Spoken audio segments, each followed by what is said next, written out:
Welcome back to Treasures Galore. This is my second video I am doing on the Jon Collins Black treasure hunt. There's treasure inside. In this video, I am going to go through part 1 of his book, and there are paragraphs within these chapters that I just want to go over that I thought were interesting. This treasure hunt is a lot different than the Forrest Fenn treasure hunt, as in Forrest Fenn created a memoir about his life and he hid hints to the poem within it. Jon Collins Black's book is not a memoir. Part 1 mostly goes over the history and stories of the pieces that are in the treasure, and he hid the hints and clues to the boxes within those chapters. So, a lot different than the Forrest Fenn hunt, but I just wanted to go through some of these paragraphs because I thought they were interesting.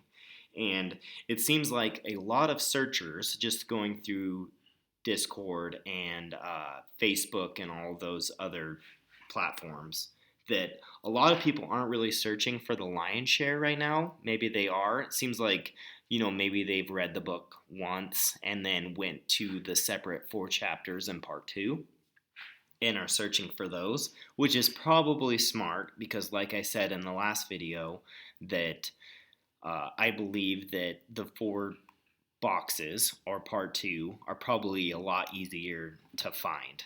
And I think he designed it that way, especially with him putting a laminated clue in the 4 smaller boxes. That makes me think that they're easier to find, and he expects them to be found before the lion's share box. So, makes sense, but if you are interested in the lion's share or believe that there's hints and clues that help you with part 2 of the book and the 4 smaller boxes in part 1 of the book, then I think you'll find this interesting. So let's get into it. If you have the book, there's treasure inside. I will give the page numbers so you can flip through and follow along with me. So on page 9 is the introduction, and he said, "I've hidden a treasure somewhere in the United States that's worth millions of dollars, and it's waiting for you to find it." And then he goes on, and I'm going to read some of his book right here. So he says, "I separated the contents of this fortune into 5 custom-made treasure boxes. I secreted away these boxes in 5 different locations within the United States. I spread out their final resting spots and hoped that at least one of our boxes would lie in close proximity to you. 4 of these boxes were forged in similar size. The dollar value of each of these 4 boxes, including contents, is comfortably in the 6 figures. To help you locate these boxes, I wrote 4 chapters. Each of these 4 chapters is dedicated to one box and contains the clues and information you will need to find it. I chose to create these 4 chapters as a way to avoid confusion as to what clues led to which box. You will find these chapters in part 2 of this book. The 5th and final box is substantially larger than the other 4 boxes and contains inside it the lion's share of our valuable trove. There is no one particular chapter solely devoted to helping you find this larger treasure box. Instead, the clues and hints that will lead you to its hiding place may be found anywhere inside this book.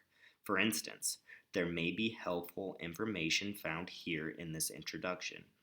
And almost every chapter in part 1 of this book offers at least one important detail to help you to the location of the largest box.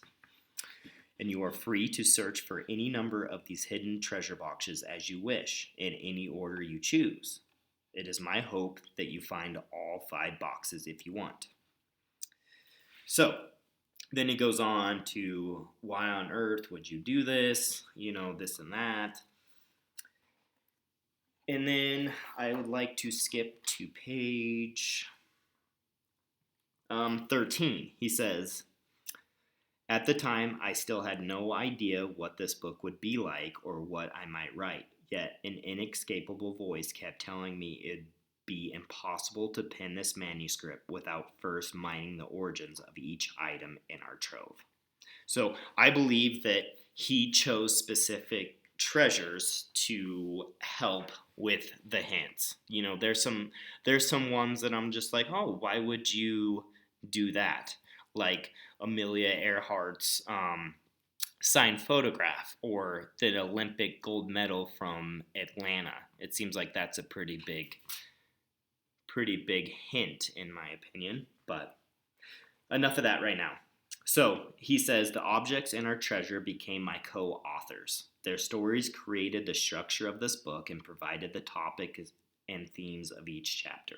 And yes, some of the clues to finding the largest box are found within the histories of these treasure items themselves. So if you decide to seek out our treasure's location, you can take solace in knowing that the objects inside the box have illuminated your way. Okay, so then he has this part where it says how to read this book. He wants to stay true to historical facts. He'll share some personal stuff. And then he said, if you are eagerly waiting for me to shut the hell up and get to the part how you can source this book for clues, then let's get to it. He says, the first thing I would advise is to read this book once through, thoughtfully, indulge in it. I have subtly placed clues within the text of this book.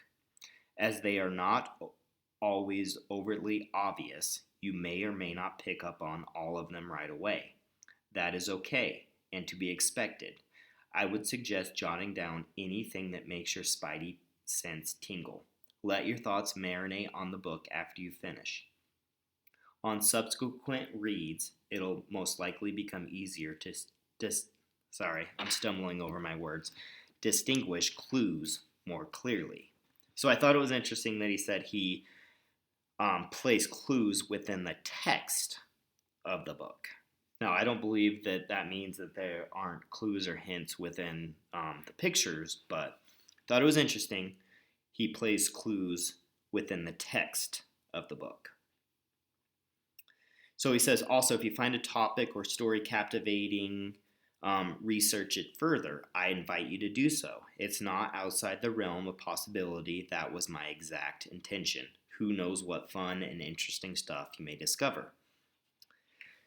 As I mentioned before, almost every chapter of the first 23 includes at least one morsel of information helpful for finding the location of the largest treasure box. Do not overlook any part of this book.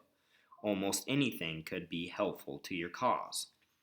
And remember, the 4 chapters in part 2 of this book contain primarily all you need to discover the location of the other 4 boxes. So, also, interesting, he says primarily all you need to discover. So, does that mean there's nothing in part 1 that can help you with part 2? I don't know. Finally, know that the pointers I've left for you in this book will only bring you so close to any hidden treasure box. If you wish to find these treasures, you will have to travel out your door and go outside and search for them. Some people refer to this as boots on the ground. So, it'll only bring you so close. You have to get boots on the ground. And like I said, in that interview, Histories for Weirdos, I believe, he said he recommends a grid search. All right, so next I want to bring up page 23. He says, if you'd like to find the sapphire and other treasures I've hid in this book, then think of these pages as your map. They offer a place to start, directions to follow, and ultimately a destination to arrive. As you encounter stories or ideas you can divine from, write them down, draw them out, and organize them. Sometimes it takes a while for an entire plan to come fully into focus. So he says the first step in treasure hunting is to formulate a map. So the likely second step is readying ourselves as much as possible to put our planning into action. So, these pages are pretty much a map, starting point, and give you directions on how to find it. Next page is page 25. Okay, yeah, I went over that. All right, page 37.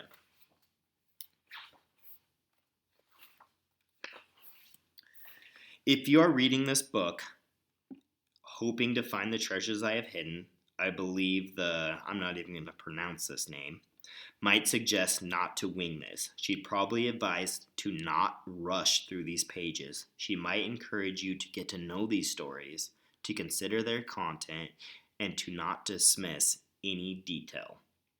That is a good strategy with anything that we seek.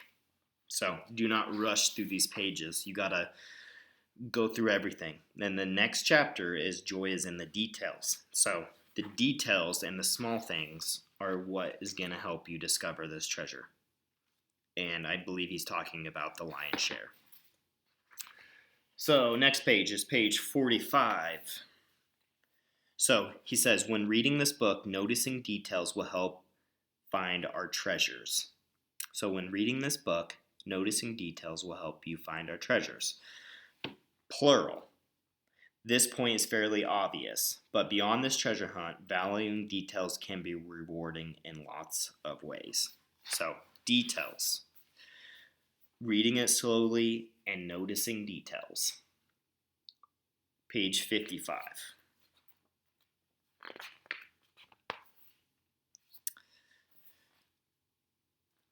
Okay, so he says, fortunately, there is no jungle clearing required to find any of these treasure boxes. In regard to that, your task is much easier. I've always admired taking the road less traveled. Okay. What did I want to say on that? All right, no forest clearing. That's pretty obvious, but all right, so page 63.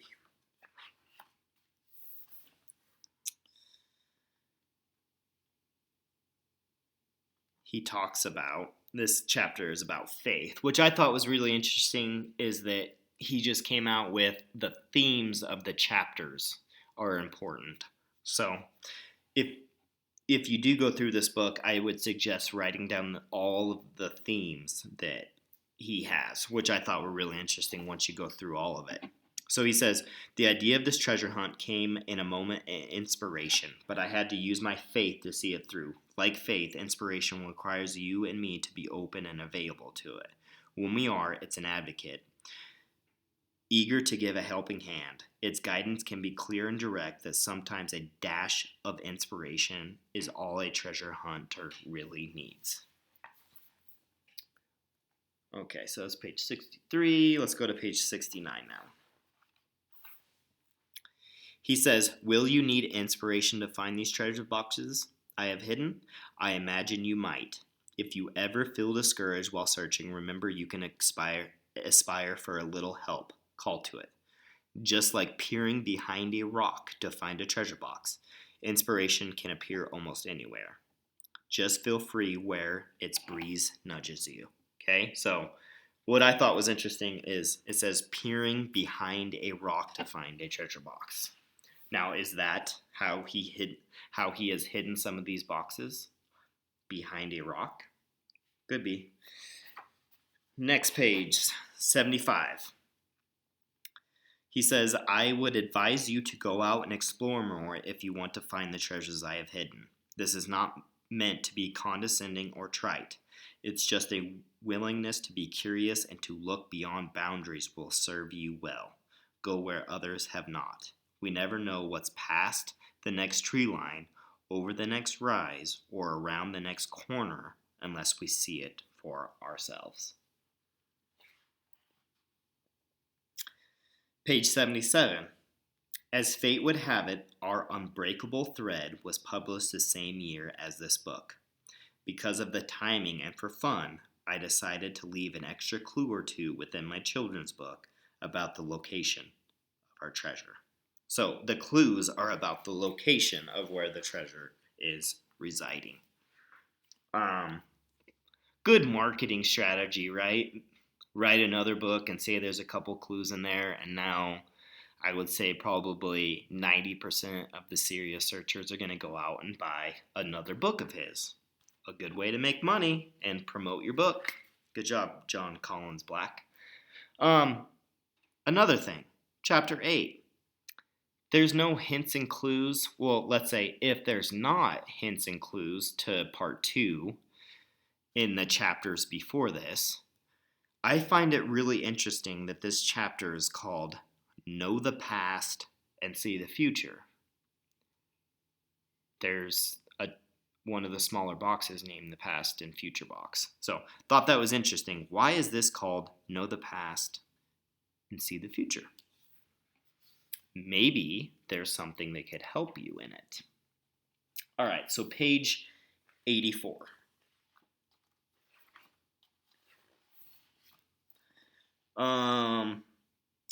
Confirmation bias is a treasure hunter's most dreaded foil. For this reason, it deserves a closer look. So, big thing I've struggled with, confirmation bias. It's hard not to get an idea in your head and then read everything into it. So, I'm really trying hard not to do it with this hunt. Come with an open mind and not get distracted with other people have said or where they are searching. So, big thing, confirmation bias. Next page, 94.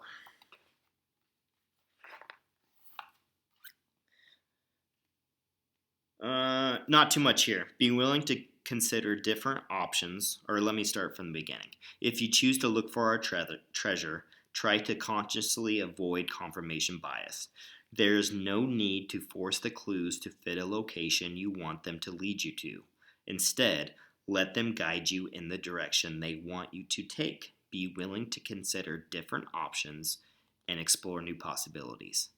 Look both ways before crossing. Is there a street crossing? Do you have to park on one side and then cross the street to get to this one? Maybe. All right, page 99.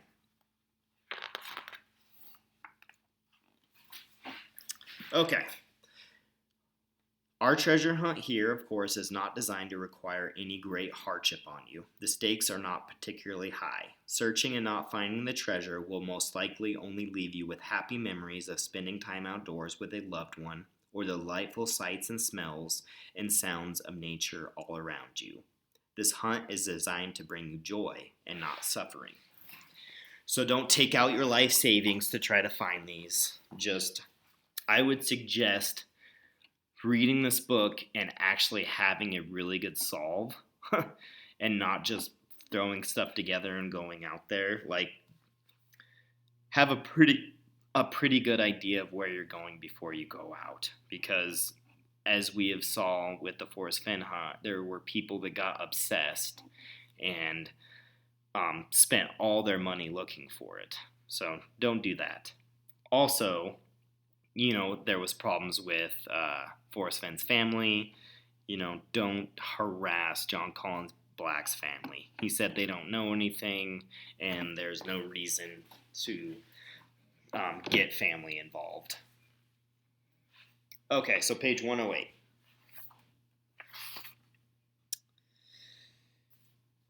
So he just says that to ensure our treasure hunting is safe and joyous, I compiled a summary of best practices to follow if you want to look for a treasure. You can find these details in the postscript of the book.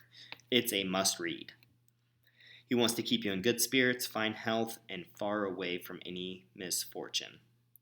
So, there's no hints or clues in that chapter. He just wants you guys to be safe. So, always stay safe. Don't hike more than 3 miles. Bring water, and just be smart. If you're searching where bears are, bring bear spray or a pistol or a gun. Just be smart. Don't be dumb. Okay, so page 114. Fortunately, in our treasure hunt, there is no reason for you to leave your family, move far away, and get into an argument over a plot of land. Our adventure does not require you to sleep outside on the dusty ground, although a camping trip is always a fun idea. Is that a hint? Is it somewhere near a campground? You won't need to schedule rations or stock up on survival kits at the Army supply store. Instead, it's very possible that at least one of our treasure boxes rests not too far from you. You might even discover one during a leisurely afternoon outing in which you enjoy a picnic with a loved one by your side. So, is it somewhere by a camping spot or somewhere where people would go out for a picnic? Maybe. But what I thought was interesting is that Forrest Fenn always said you won't find it on when you're going out for a picnic. You're going to have to figure out where the clues were. So I thought that was interesting that Jon Collins Black wrote that in there. Okay, so page 121.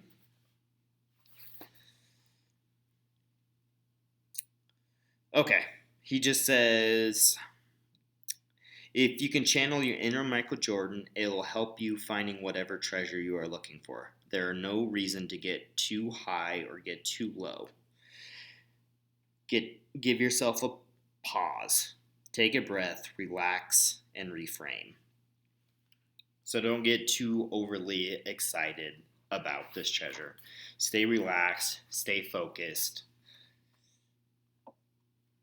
All right, let's do page 132.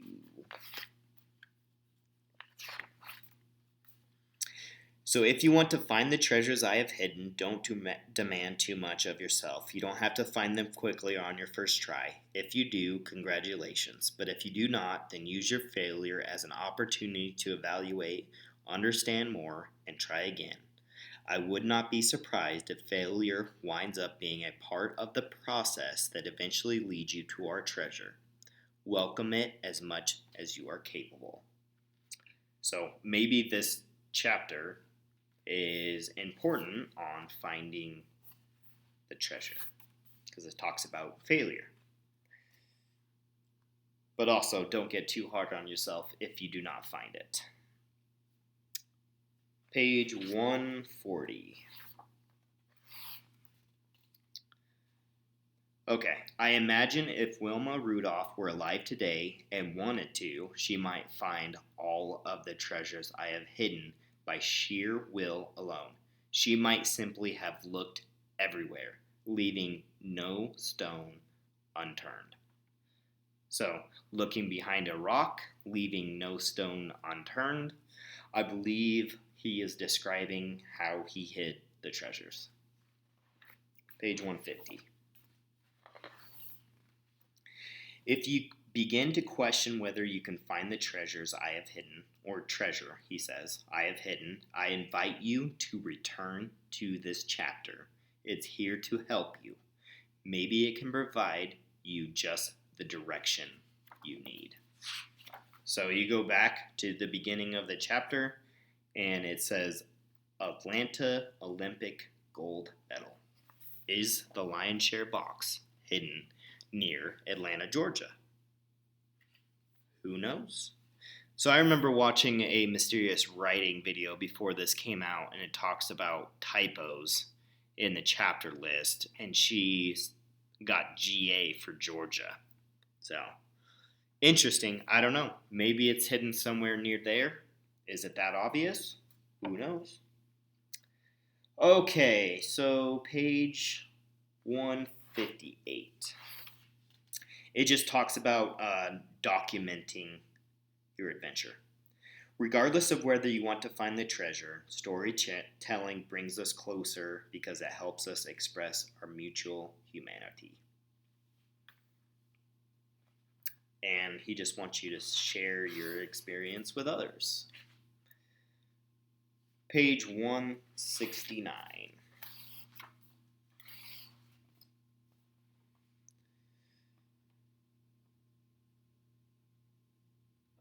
Perspective is worth considering when treasure hunting. And that's all I have for that. But I'll read you another thing that I highlighted that I thought was interesting. That is why I try to look at the night sky whenever I can.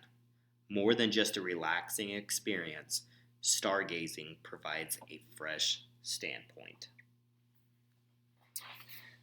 Does stargazing have something to do with the final solution? Okay, next. Page 172. I considered thousands of items for our treasure. I made lists and revised them, then reworked those lists some more.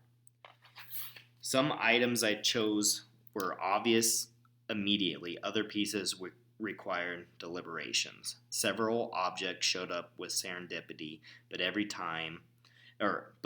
item was ultimately selected with a purpose and an intent. So I think you can go through the items of these treasure and think about why he would have selected them. I think they hold hints and clues to the solution. Okay, so let's go to page 186.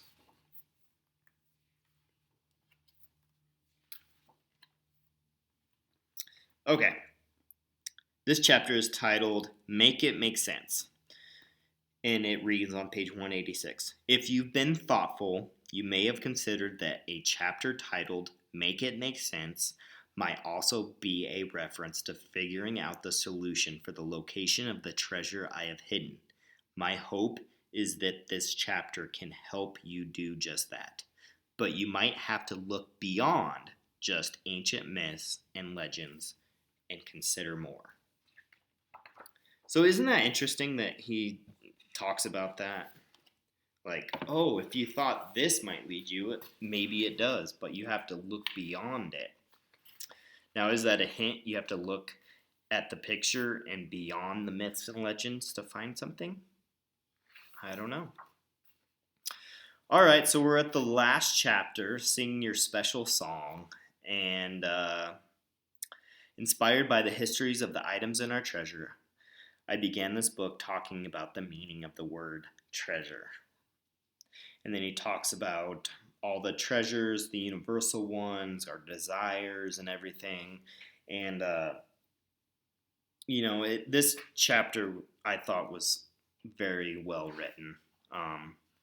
He's a personable guy, and this book was written very well, I believe. And I think the clues and hints are within the items themselves, and the way, I don't know, just the way he designed this book I thought was really interesting, especially with those paragraphs and little snippets that I just read throughout there. I thought it was interesting, especially when he tells you to take a look at this or do that, just trying to give you some direction on finding it, instead of just writing a book and not saying, hey, if you're looking for this, look for this, or you might have to look beyond these stories to find out what I'm getting at. So, interesting way on writing a book. I'm getting more and more interested the more I read it. So, thank you, Jon Collins Black, for making this treasure hunt. It was much needed for the treasure hunting community and then bringing other outsiders into this hunt. So, that's it for this video. My next video, I will be going through probably part 2.